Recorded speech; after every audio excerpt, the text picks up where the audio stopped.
ya e toi o polo fatu ma fatal fatu le nei fo i tu la so o tatu ko kala me le sono fa moi o lo manuia ma so longa le mea uma ia te oil paanga ia me se fo i lau fa fonga mai mo mai ia i le nei vai aso mo na tau manga ai le te mine mali tu la fa to le nei o tatu po kalama ia o le sona lona toru le nei o le nei fo i kuata o tatu la sia mai ia le tuo tatu te mo le nei vanoa ma le nei lau ia e fa so e le fionga mo po le tua o le au fai le tatu te talo le fia ngai lea ma le tatu le sona aftai le tua le nei lau mato ngofi mato mau ia ia lava lau fio ia vanoa fa toa fa penei mato te talo ia maftai nei mato le tua o le fai a onga le sona le nei tula ia sili le ia so stasio lo fa fonga mai mo mai a veo se Faamamaluina mo no nanga ia mau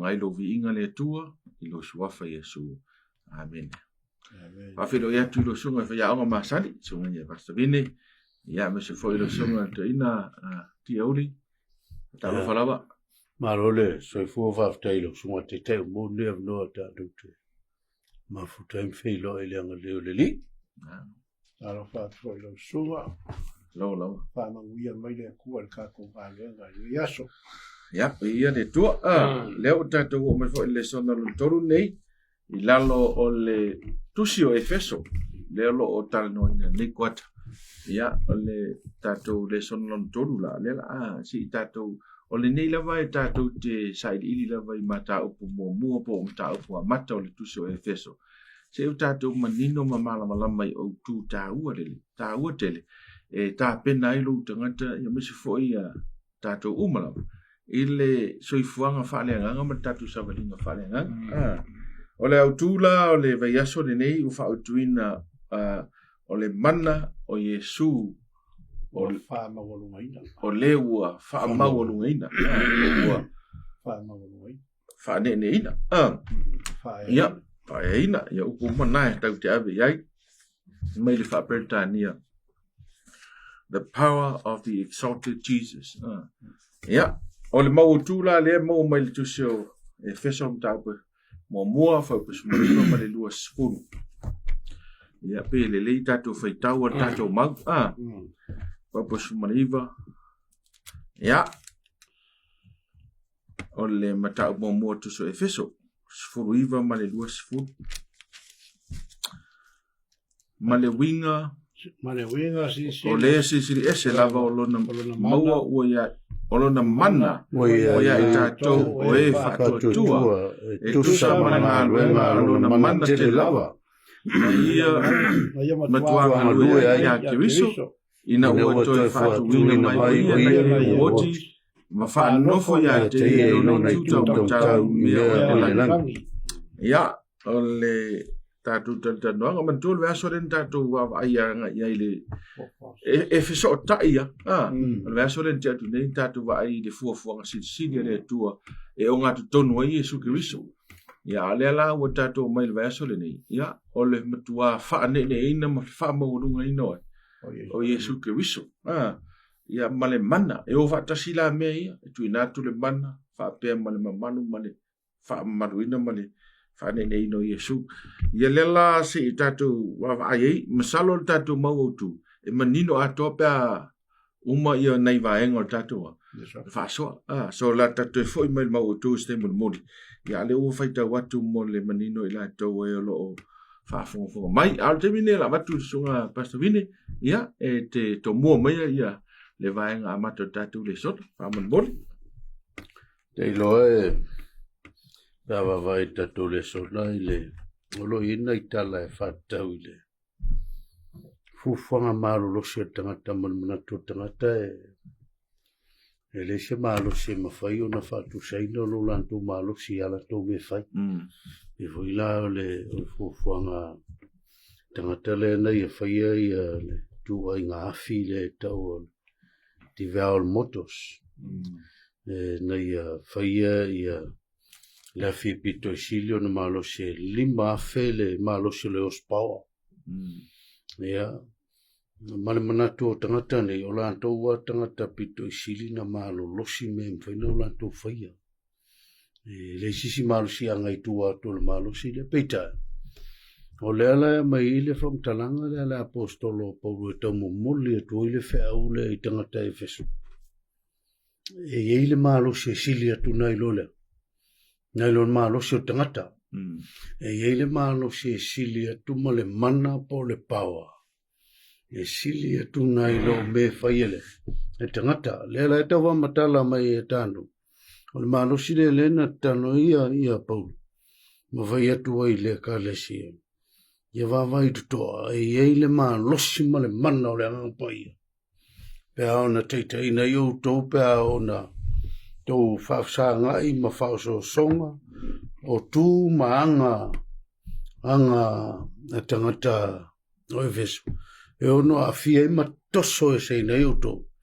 Awane inga lo iu tau wha moe le mana o le angapaia. La ngai maa losi atu le mana o le angapaia, mana na teitei ngai, ele savalinga tangata. Na whafteilo. Aftai, ia. O lela tatano i le vamta upura sa. Se i tau no mai alo sunga i le vaenga mta upura sa, mule la. O le vaenga le sa, lo whawera tatalo whawhitai. O le ngā luenga le asa whaia paulo. Le amer fai pa sepulu lima, fai mai. Wa o whaalongo i lo o tau whātua i le ali o Iesu. Ma lo o tau alofa i le aupa ia o malawa. O le mea lea, o te le mapu ai i le whawhitai ona o tau. E tau taua o tau i iau tatalo.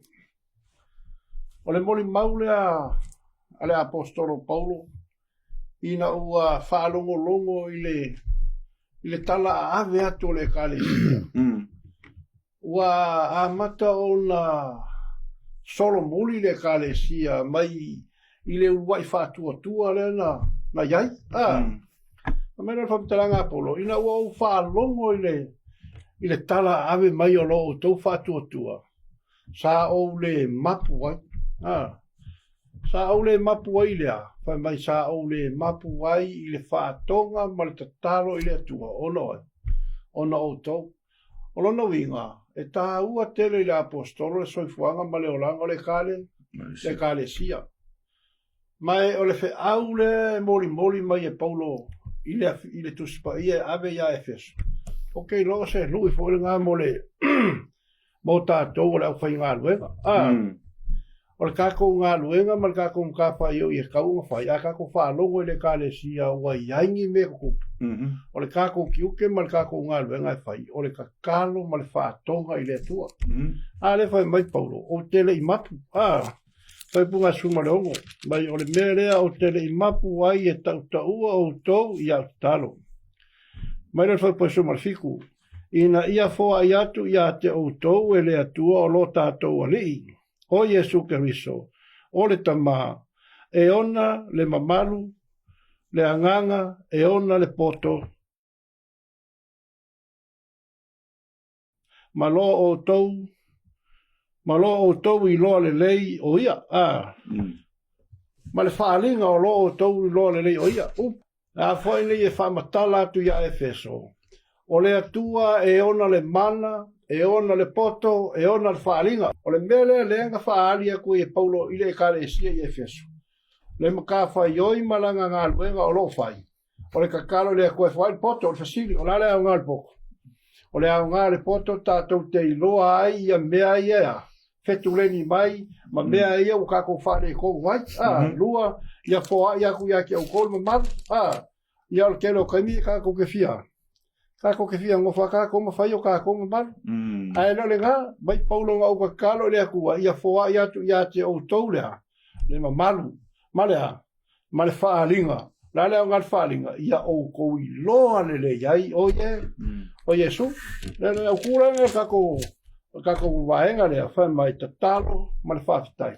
O le ngā ruenga lea sa whai la apostol. O le kakalo i lea kua mo le huku, ma whaafikai i lea kua mo le huku. Nisi vaenga tau ana. Amen. Mele tātou tanoi. Talo ma le whaafitai, me le whamtalanga o tātou Lesona, me le whaafitai. O se vaenga o te talo. ma se fa dia leo tau me leo tau me dis fam talanga le to Lesona ai le vala uma e talo e pi folinga me o se fa no anga no lo langa pe lu fa sanga in fa fitauti ma me tupu mai lo langa le nga fo le show mal si anga wa ela na vala u te vala u le mana mai le tua ina yo tanto lo ai fa linga le ngate tanto lo fa linga ai tanto lo le ia le tua pe o mai la me tupu le show lang tatal fa mai rom kalanga ka collection ai le se malos ele so ka ko malos ya mo no vinga va ve un ka ko ila ma fia lo ka ko fa sanga inga mar video le si me ka ole ka o mai le apostolo Paulo e o le apostolo ngo fur pui ala ka lo mo le ka le si malos si le ka le si le o la fa le o mai le pepa ma moli e ku le ka le si mai le ka le si fa fa nga ku ke mankua e auto talo a o lea voi leo mapula ua. Lau te talo mo to ongo lo manga. I o kou mau le mana. I o kou loa le leile a kua. Ai o kou mau le malos. Ko ke kua. Whafte? Maros. Fa e tau te lele o le te talo. E o whatasi ma le melo ni whaftai ma le vi. Ana nei tai au sa u fai tau le sara mole ono sumole ono le. Fai tau ngolo o whasa solo pe ai ka le si. Mai o le tasi me te mna o mai tau. O le mele o le ola vi o le fai salamo. Ai fai tau fo ila mai so el tu si ato salamo. Na o le vi ma telo pesi. Ai o whatasi ma mafu anga e leo na vivi. Wani mafu anga ta ua e leo na. Vivi im whaftai. I o Iesu lava ia o le te tau i leo. O le te tau i le vi inga. Mai e tau e ale upule mai. O le whaafetai. Ma le nganga vivi. O le ngangana lea o le te talo e te tau nono inga. So se te taloa. E te tau ana i le vivi ima le. Te le au taimi. E me sa tangata fwele le whato a te taloa i le atua. Pau mai whaafitau. E na o te taloa. E na o le mana onga. Pe fweringa mai le atua na o seisi fwele le tau te o i pe atupu. Io e pe atupu wharavelape. Ia o le sifo i wa inga pe le atua o Santa Claus. E ta o i o mana onga o mea te mana e whai ma le me whai. E o te taloa ia. E te tau na tele le. Whaftai ma le vi inga. O le ngangana na e le te tau na misi le. E te talo le alau te whamanatu e polo e a ta. Thomas fwele kale se e feso.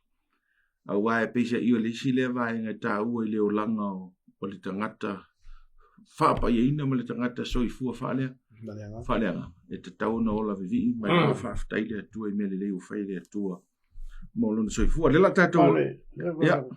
Ma o le o langa le lenga o lai pau. Lenga manguia i ngā lenga pau. O langa whaonga kokong o le kakalo. Talo o le whai mai le Filipi le. E a fo inge i le mai kako le song. Mai e a le au noa ona tatalo. E a le au noa. O le whakua ko le mo kako ka ngaka e kālesia. Ma kou ngio kaka e kālesia. A whai se mea ma kou ke whai a lango le ngā luenga ma le whai ngā luenga. O le ma kou kiu ke lea o le kakalo mo le whai ngā luenga. Kakalo mo le ngā luenga. Ia ki ngā e ngā luenga. Kakalo koi mo la kolo kai kai ngā luenga. A kaimi fo e kasi la whai ngā luenga. La kou koi le mka whai oi. E wha o ngā kongu le kakalo i o la kou kiu. A walmangu i o le kālesia. A o la kakalo la kai kai ma la whai ngā luenga. Ma le kālesia. O le kālesia mālosi la. Ai o mea renga mālosi e feso i ngā mai kai o le aposko. O le kakalo ma le whaafitai le atu. Ja, le lai so o melvanga le fa ma fa melvanga le. Ai me se fa besono ma sufit. Le sa ai fai tau nei i fai puna e dua. O le ilo le lei. O le mea whale anganga. Anganga paia. O le mea sa mele anganga paia. Wai e tau, o le alang no whai te tau. A wafo i o tātou, a olo ina tofo i maui whaafi tau, rin whangita. E whangata i nei talo. Te me whangita, pa ol mele lo mafo whau o loa. Olo focus i whafikau. Focus whafikau, rin mai fiaro ese man whafikau. A o pau. o lai nofo I tongo le whawhitau. A o le a tili nauna. Mai le ngā te talu. Mai le ngā te talu. Ma mena le mai foi pule sugono ma sufitu tatou I le vaenga lo tatou susuenga. Se to whaitau alfa I posumune ono. Pe mane amata mai sfuli mai nei mosi se manga le foi. O whanongo loko I o to whātua tua I le li o Iesu. Ma lo to lofa I le aupa I o malama. O le mele o te le mapuai I le whawhetai ona o tau. E se mea o le whawhetai. O ngā lau whanongo longo lau o ngā lea tua. Marosia. I le lofa o aupa ia. Longa winga. O inga lei e se whaenga tā ua o le kala le lei. O lai kupu o le kale. Le aka ngie le kale si. O le almenga. O le lofa. Le lofa I le au. Le aupa ia o malama. O le mele o te le mapo I whawhetai ona o tau. E se le mana I o le mea. O lo rola ke a fo inge seisai kia. Ai ki whanongo longo kui I lau e kale sia sa e whakuinga. O lei fua le leo le kale sia. Al mele o lo whanongo longo ku lau ka api. Pe o koe oi kua. E whainga kānga e whawkai le kua I se kale sia wapenga. Wato lei fua le leo le kale sia I e feso. Tō le kale sia e feso le tu sia wharinga a Ioane. O ma vai le urua I. O vai le urua I. Alofa le la kau ki loa I. O lea e whoringa mai. O lei le alofa. O le orisi le me I longa I le kale sia e feso. Io. Le la whaftai le apostolo Paulo.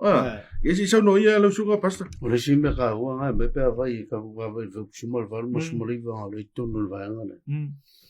O le tano I Paulo ka hua ko finga. Mai ia whamteranga po ia whapula ina mata o tolo. Ina I o tolo le leile winga le whamoe wailona wala au ma le winga. O le whaula I ngā mea le lei. O I lana tō whinga o silisili mo le upa ia. O longa winga le mele kaua mai lisi vanga kaua le mele kaua le kala. Mai paulo le ngaka ngai o kou lo le leile whamoe moe. Ai o kou lole, o le iei o kou whinga o wala winga o kou, e leo se mea kei awak. O le awak o le whamangu ianga le aku e leo langa o le ngaka e feso. O le kau kua, mananga lue, o le aunga e le akua, o le whamangu ianga le akua. Me le le whauposuma le iwa.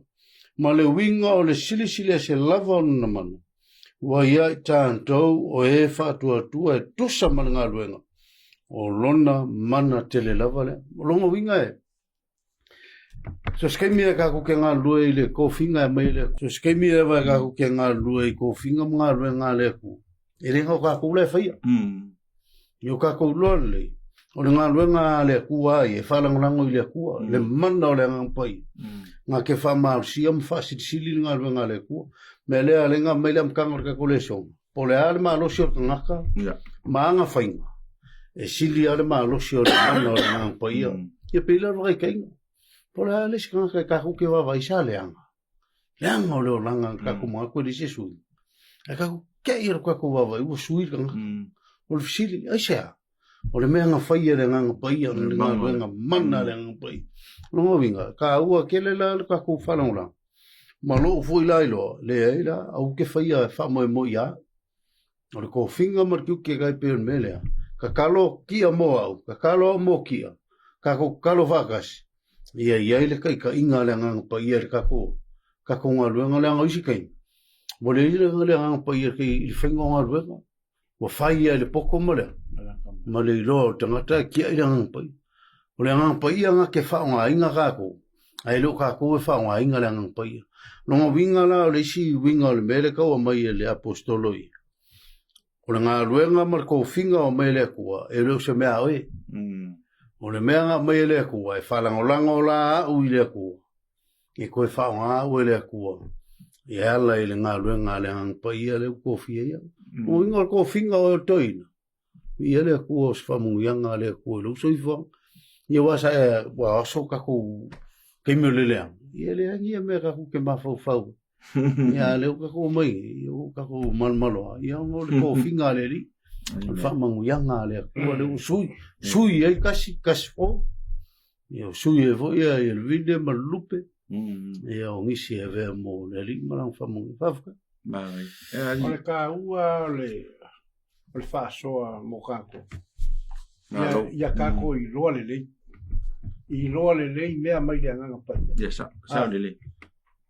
Ia kako malama o mea ia mai le anganga pai.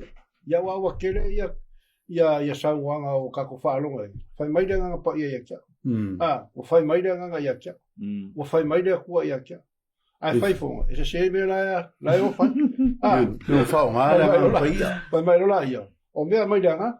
A le lau wha malama mai fe au lea mo kako. Ia I loa o le fe au lea mai le nganga pai. O le fe au mai le nganga pai. O le ko anga o paula ka kalo I le nganga pai. Le nganga pai ia le lenga wha au inga lau a po skolo le aso Pentecost. Le la kam fai paula koe wha mga ku ia efe. So le kaimi fo inga wha au inga ia la koe paulo. I le ngā luenga le su valu su inga lua skulu. Ma le sukas. Nga wha au ua ia paulo ia lau ali lenga fsinei paulo. O ngā papakiso ea o kou lea. A whai mai, ngā papakiso mako papakiso ngā ioa. Mai rana whamkara, ngā papakiso I loa e paulo I ara kākange skulu ma le lua. Ma mea I lola ko, ka ngāka u wha uinga I lea nganga pa. Pa ia, o le kako iai lai ko koko le kāle sia lea kua. Ma ua wha uinga kako le mano lea nganga pa ia. E ka kau ia kako loa le mea moi mai lea nganga pa ia. A wangi kako whaia se mea I o kako poko mo kako ako mai. Ai ka waile ngō lea kua.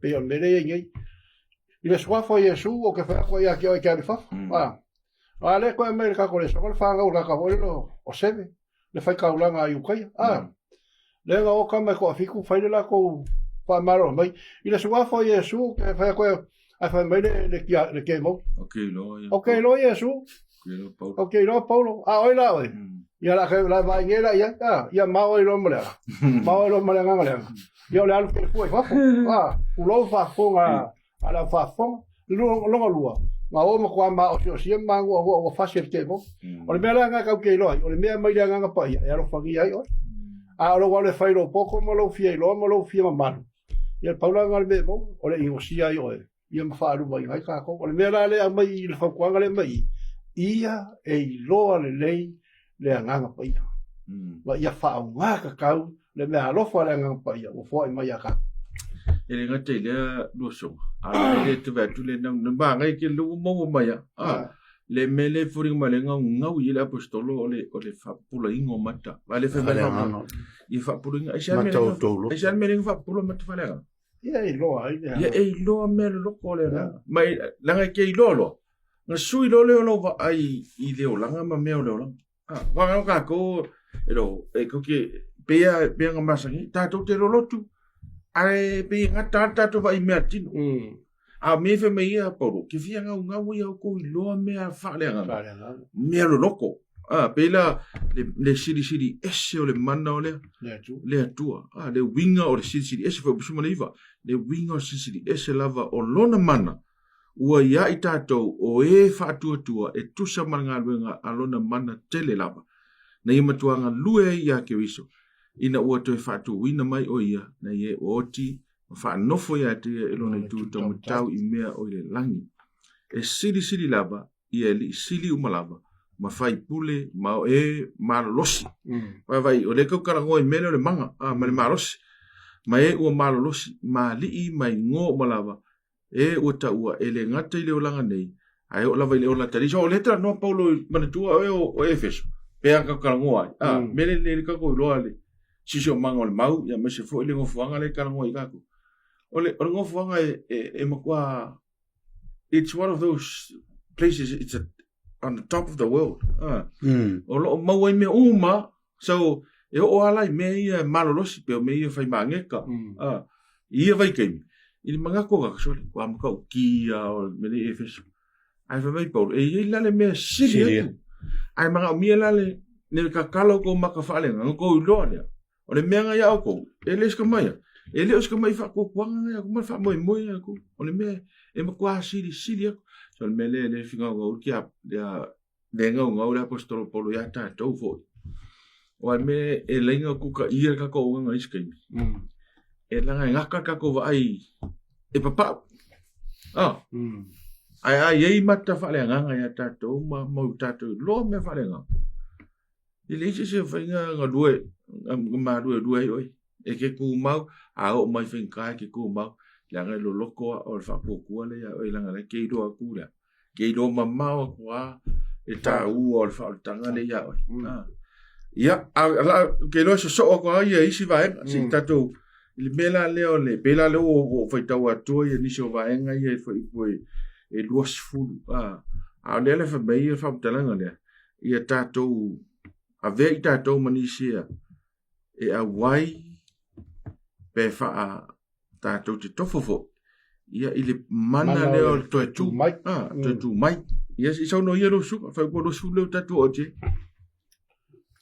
uso le kaukala ile le vanga lo tato Lesona au fa tasi ile mana le tu mai foi le ya foi ka ku va tu su konito sul ma le mai ia ni se foi o le anga le malusianga o mariu Iesu e mai anti tanto le va no lo mariu le e mai le fa mo po pe mo mai le oki ai e oki e mo ki ngo ko o le ko ku le ki ko ku pe a fa pe o le anga u kalia Iesu i lo ua i lo langa ma ve Iesu mari fa o le lo langa o le si va ngata ua le ko ka o mai i le ka ko le so i le ko ku le o ko ku le ko isi oki ko ku le ola fa va o no winga o le kasi le malo si anga le mele ka wela mele ka ngol fa sole e le ngata ia pula mata fale nganga ma ka ku mala malama i me uma ia ngai mai ai ka ku ke mala malama i fa mo le fa Iesu mo ka ku wa ia istangata e le ka ko ngol mariu o Iesu ai o le psawa ai anga le mariu Iesu e le so ka ko le so tatu o no anga le mariu Iesu le so winga for tu spaia ana le mariu Iesu o la nga ka ku ke o mai fangile so ai o le mariu Iesu malona to tu mai wala vale ko o mai ki ka ku e ai lo ka ku fa mo ka ku ke ai va ka si le ngofo ali o fa ka si ma ke so pe afio mai Iesu o le sila nga me ka wer ka ko va ai fa le nga mal ka ku ma lo si fa le nga o ka ku fa mo le mana le mai le nga ko ye ka ku e ma fa ye o nga ka ku finga winga ma ka ku va ai ile me nga fa ye Iesu mo ka ku o ka ku ma lo si nga o ka ku fa mo nga pe mo mai le o ki pe mo ma foi afio mai Iesu ya o ki fe mai kala Paulo a muia e wocho ia ia ke iso no vingole o le tatu tano no le ko ka fa manga ko la apostolo Paulo e feso ele fai fuar ko nga lu nga e ai le fa mo nga ia fa kasi ka ko le mele nga fai o le mariu Iesu o le mariu nga mo ko o le ia Iesu le ngo fa ali le la o ngo fa ali nga ka pe nga mo ko me nga nga mai le ku le ka ku le so a voi fa tasi le mana o le to tu pa poksi vai ngala ki le ka ko le so mai o le sile be nga ko fa manga ko pa nga lu nga le nga pa ia fa pupulo to mata ina ia o to i loa le nga lu nga le nga pa ia ile ko fa ku nga mai o Iesu nga ye woki loa o le fa ma wa lunga inga o Iesu wa ngofo o Iesu ile ku ka makawa le ngofo ali o le tua ma le longa kolu Efeso ele maua lunga i fai pule mangiari siri mangiari siri ele maua lunga ai le ali siri o Iesu Kristo la feo iai la ufa ngofo le kua lunga i kuka makau o ia o le fau kua moka le amel fai pa luasfu malusu malkas le fai mai fai karanga Paulo le fai pule luasfu male luasfu malusu kasi fai mai na ia matuanga lue ai ia Kristo ina ia toi fatu ina mai o ia na ye wo a fa no fo ia te ia lona tu tamatau i mea lai fia na le laki mai role foi po Paulo o ia mai role le vai na lupu kasi siri lava ia li silu malava ma fai pule ma mea malava mai wo malava e siri ia Iesu ia o se siri la mo ka ko vale o mai feso o ala me ia siri ka ko ia unha kupula no ka ko ia o siri al pa ie wa siri le fia so kus pai wa ne mo ya o kero ka ko le fia fai ka kus pai au fia fai ka le ali Facebook. au fia no Facebook ya ngale la ko no Facebook ka lu no Facebook ya sa ngi ba ka ko wo ia fa ma ku ma ka ko e ngalo ka le ngang pai le ko ya ka ko ia fa po ko le mo le cristian malava o fa wanga le al kuspaia mo kako ka kalo le ngang paia ia fa pulo kako mak ia kako lo le manguia o Iesu lai le lami e ko ia fio mai fa manguia le kanga faia longa fingal Salo na le ta u so le upu le o tu wa tau alu eseli le ta u o lona winga mo tatou Cristiano ono tau so e le ngate leo le famana so aya tatou mana na to loto ma fo loto yai ele isi me fa pena tupu le talu na amata mela la ele isi o to tu e na o Iesu lava o le fisiri asia le la ta me o le mana so there is power e na o le power le o tangata ilalo le la talu no soi fo mai e ile mana o toya o tu ai mana fisiri lava mo pas a faila o Iesu le ia le mana ko ku ai ai se wa ko ku ai wa venga le ia ka ko o le mafu anga le nga kusi mai e paulo ma tamo fai paulo mo moni me fe aule e le nga to le mana o le toi tu o le famatala ino le mafu anga lo loto o le mafu anga la ina maliu ma toi tu ya Iesu so le ala na faila o tala ngo lai pe fa le ta u e tangata pe o se me o masani ai a le te famana te paulo ali o me o kau i ko ma fa ele ya si ka ko vai ko ku ele ya si ngoki koia ku nga o Iesu lava na maliu toi tu o la le wingo le name a fai mo ma fai e Iesu toi tu o londo winga ma fai fo Iesu na fai se me logo la me la te lo tu se polo pe vo tu se o kartier ta ko do fo pe sul fa sa to ina fa ta si ma me Iesu ma ke wis o te fa tu ina fo no ma su le lu o mai va o te fa tu ina fo ile mana o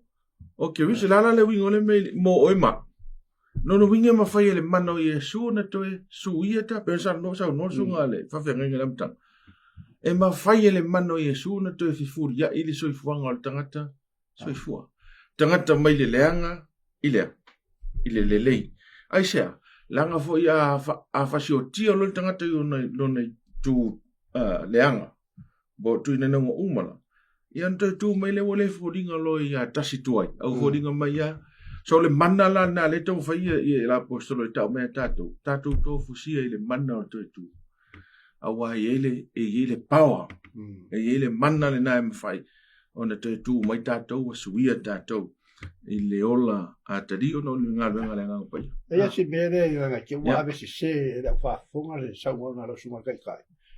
A ole i maliu Iesu, ma toe tu. E iari ka ngā kalenga maliu koe whaakua Iesu, le Ioane Sumatas, ka kapa leo la salo, o le longo lua. I le amakanga mai o le kusi o wheringa fō, ke uku wheringa kuai. Sa iaita ngatan toi whaatu i ngā ile mana o le atua. Le ngā whaaku e saia, whaatu e ria. Kusau le winga ngā hongi ke ua ave se ka ngā ka sau hanga mal kako poka lama le whai. A o le ima liu Iesu, wa uma o ngā whai maka i muanga mea ngā e iai le atua i mawhai o ngā koe whaahora le ka ngā kaua. Woki, whape ngā whaera le kua le kala le leile ngā sau wala usua, o le ambai ngā e paulo le wheau. A whai au ke oki i la le kingo. E mawhai o ngā koe ola i lai le nganga, e ala i le ngā luenga le nganga paia. E wha, o le ale o ala fu o le ngā luenga le nganga paia. O le wha afuri kua wau i mea le anga. Ia a e whai le mere lei. Ia o ke lofo ia lua sunga sa lua le anga ia so ia kai. Ia a lewa mai le akua le nganga paia. Wha fau o soi fua. A lewa whai o lua ma ave whi aua. Whai o lua ma leo ma moe o le tala lei. Tai whai fo iso vai ma wha soi ngor kako le so. O le aka ngai ka mea kako e mawhai mea uma le whai mai paulo. o te mawhaia mea umar whaamarosi mai oi. Iesu. Iesu, ia, se whapapakore vai ka kore so. Alo tatal no pe le ta o le manna le. Le la o me nei il faut pas aller l'usful.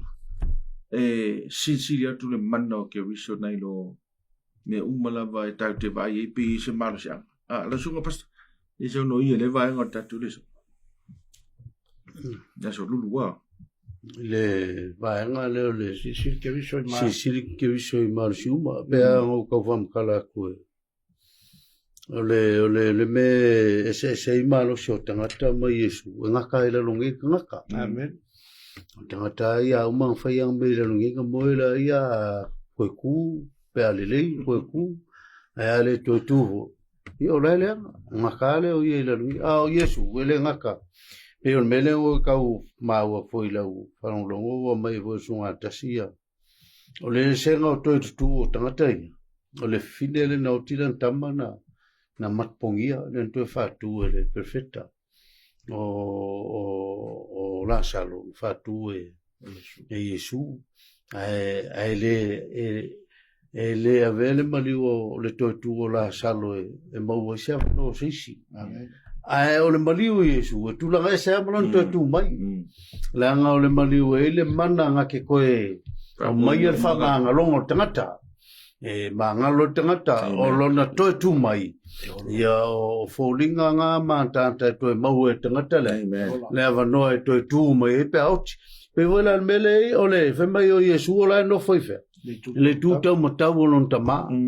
O lona tiu te tau awe la e whaile langi. O laina te whautuaina ia le tama moita, tāntou e o mai ai le so, o laia whaile ngā ruenga o le whaola, whaotanga, e uia o umana mariu ke viso. A o le ngā ruenga sili o lo whaia ke viso mo tāntou teimine, o lo ia tau whautuaina ia le whamsinonga le langi mawhaali o nā au. Ina ia mauai lo tāntou, mea nai tau ole e o Iesu lea, i le tū tauma, tauma tau o lonta ma o le si me koe kaua mai i le kako vaenga le o le se senga o kako ma mea o le olangangi e ala inga sitsile se keviso o keviso e le nga o lalongi e whailang ngā rue la fo e whaiwha whaile langi ngā rue ngā Iesu mō tātou o tangata ia ngā o lalongi e o marka ko ngā rue ngā le lalongi e a o mai leoki e o kako wha sawana a Iesu ngā oma ko le tunga mau, o le whao ngā inga o longa maliu, ma koe ku mai. E o ai le whioa e Iesu a ngā i le langu e mai kala ngā koea. Whao kai wape ngā umar koe fōi me Iesu e saule kingo. Pe au koe fōi mai peo ngā luak. Ngā luak ku le langu. O la ngā lue. Tāntou e umaroar kei mire ka ku whiole. Ngā kakako ngā lue. Ngā kai whamar whamsingo ngā le tu au Iesu. O le mea ngā e silsile le marosio. Amen. Le marosi anga o le ngā ruenga Iesu. I ngā ruenga umatanga tolona. Whafka. E le ngata i lea e le ngata i lea isi sau no ira sunga o wha. Ea le kau wha maku sau ngā whawhia. E umarole ola lea kako. Pala lo kako. E le wha e ku mau kako ki. Ngā umare ola kule e le pala. E koe e li whoerunga. Wa ngā wiwi. Mera nga e koe kua Iesu. Mare koe kua kangaka. Ai a whaila e peo sau ngore te au a whio mai Iesu sa ka kou sikai ma whaalongo ka kalo whaakonga e koe mori mangu ia. Ia. Su ia lor ki ngole nga pala.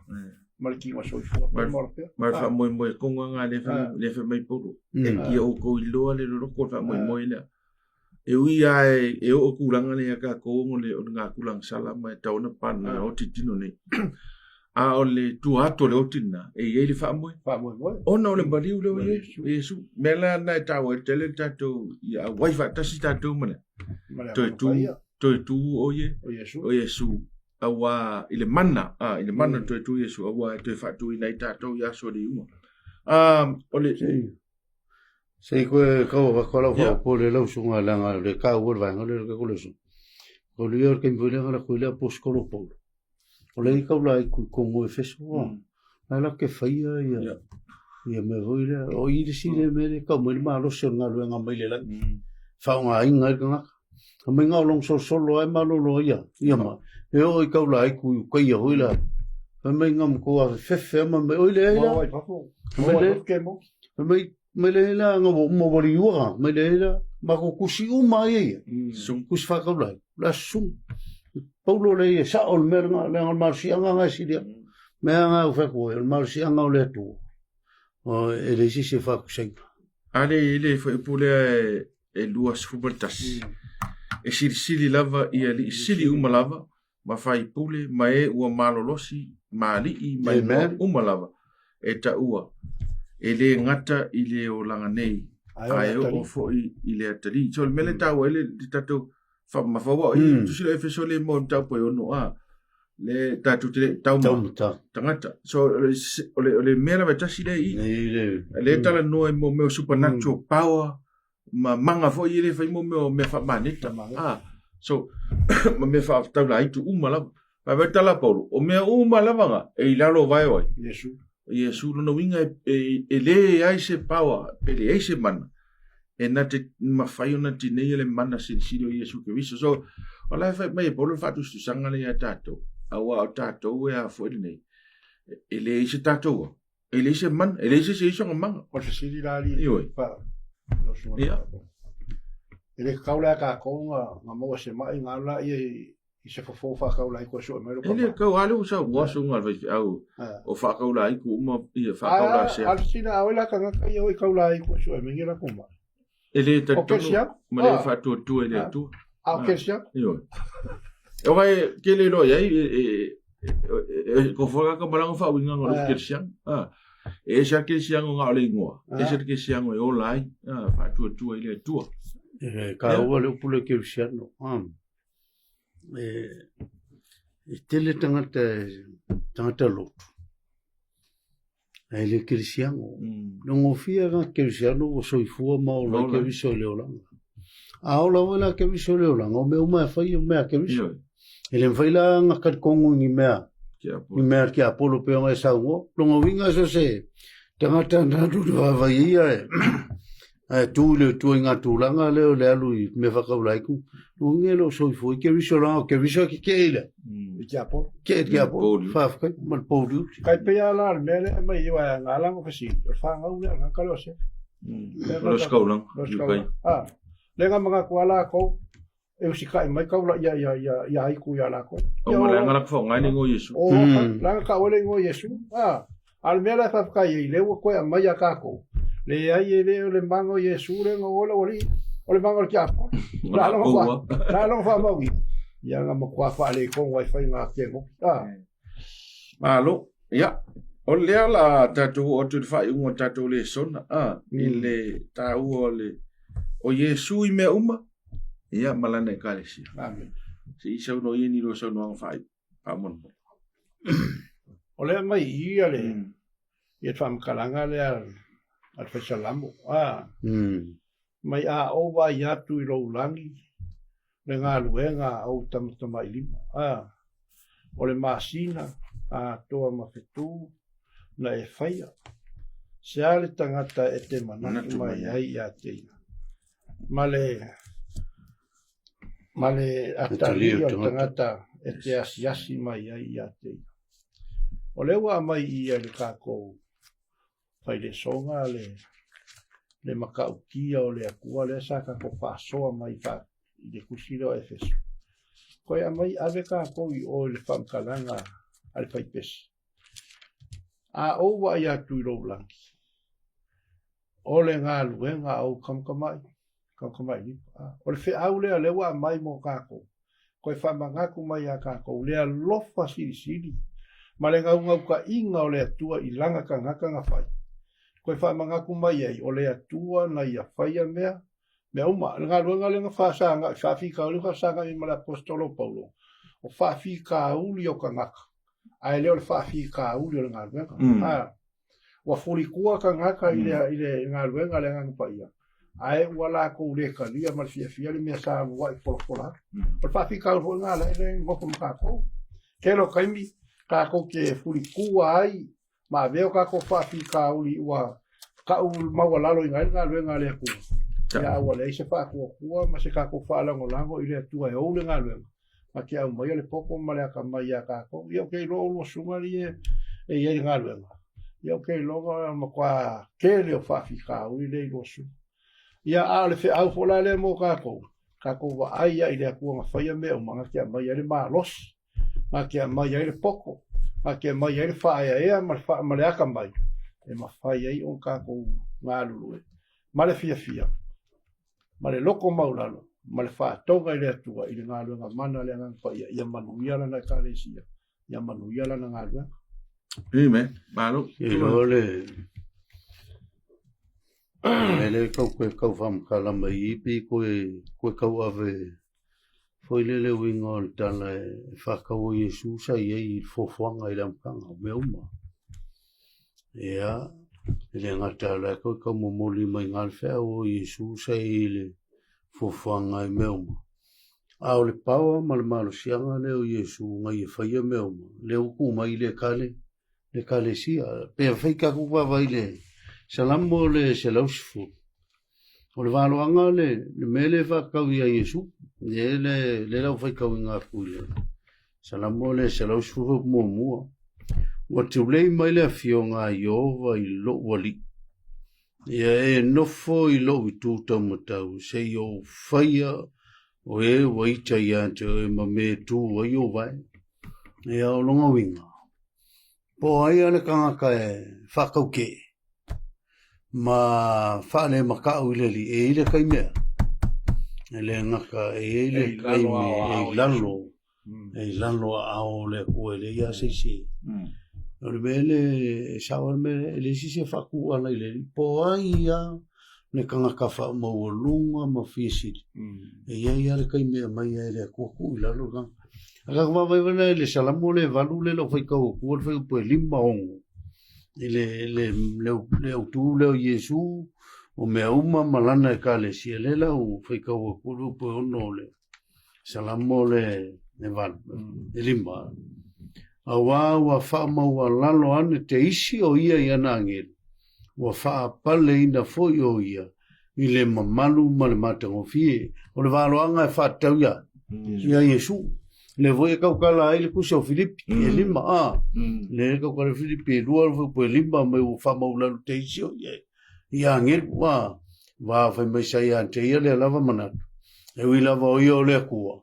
A sa whamaua lalo o ia te ia lava i ngai le kusa. O ia ma poloma. E me leo whai upoe onu. Ua foa i nātu ia te ia le pule wa foi na tu ia te ia le pule ngā luenga a oua ao le pule ngā luenga ao le tua wa e tu ina mea uma i lalo o na vai o la fuma moe ma povi umalava a to ma manu vai whao le vao o manu felelei mai o le sami wanta taa iala o le sami i o vai lo manto wali ie e sili lava lo suafa. Ile lalo langi mala. Lewa koe a mai le whamtalanga al whaisala mota vita. Ile sisi e ile pule o au. So se mea i fofang. Le mai ia isi kama. Ele karkongu ia Iesu o le Iesu o fofang. Au maunge le whamkala mai. Sa ia Iesu sa ngā lulue malona tama. Mane ngang pai. Ile fofoina o le lalo. Langi. Le whana leo koe whamkala mai ele kako maulea. O le Iesu le ulelo. Lango Iesu e aoilea. E aoile kalesia. Le whana uanga lue mai Iesu. O le pule anga e kasi e kaika ia le lotu. E le pule se lotu ori. Wa isi kai. Wa pea vea hei mene o taitai olo. E pingi pule au ao lo pule. O le pule au ao lo. O Iesu. Lango ngā au e iei me uma. Whawhke? Alo, whawhke. Ia, o le tātou le sona nina. Al me tāu o te apoina mai le tātou le sona ni nei. A whapea e te lele le mālosi anga po le mana lai a kiwisi. O le telo tātou i lalo mālosi anga e i mālosi anga i le pūrea tātou. Amen. o malo lo siku mea nga lo le mango Iesu ya ka ku asia la nga lau fa ka nga ku ne malo si anga nga take over nga ai me tone tau fa tanga ta to le mano Iesu nga lu e to no ita to mea nga la ngo Iesu le fosia e le sa fos fa malo ai au fa tanga ita to Iesu ye mali u ta to ona tangia mai le pule le ake wiso amen ila na ekalesia o le mele utupu le ekalesia o whamaunuga o matanga ua pule le malo si anga o tupe ua pule le malo si anga o le fia pule ma le fia whaasausili ia ona take over lo le mena le mafofau ia ona whaingata lo le na soifua Iesu ia e atangia mai lo i tatou upu matala ia u mamao a tatou ma ole akagia lo le ekalesia Iesu Awaka ni ole kale sia ka. Komua. Ya, ma lo fa te do suma. Vi ele tu na o pun ne fo ya so ma ne tu la. Ya fa mo sai mo fo ise fa mo nyanga o tau fa ya o ma fa so at. Ya tato Lesona ne ne fo va ya so. Ai lo fa ngia ne tu fa mo nuia. Ile na upo to la lovina. Ile ni tu la. Fa mo ele tu lu songa. Ala fa tatu ta. After ile tu lo fionga ia tu maula lo vi inga ya to oi me ma to na ni au na fa to va me o lo ma to malos ia fa to lo nganga fa lo tele lo nganga e fina ngalo mo loto ila to mo lo fa fo mai ia mo lo ngai lo vi inga i ta ia to sia nganga ya to oi tu maula ma to fa to va o ma to wala o to ni me mai ala ia Iesu lo ma to fa ola lo fa amen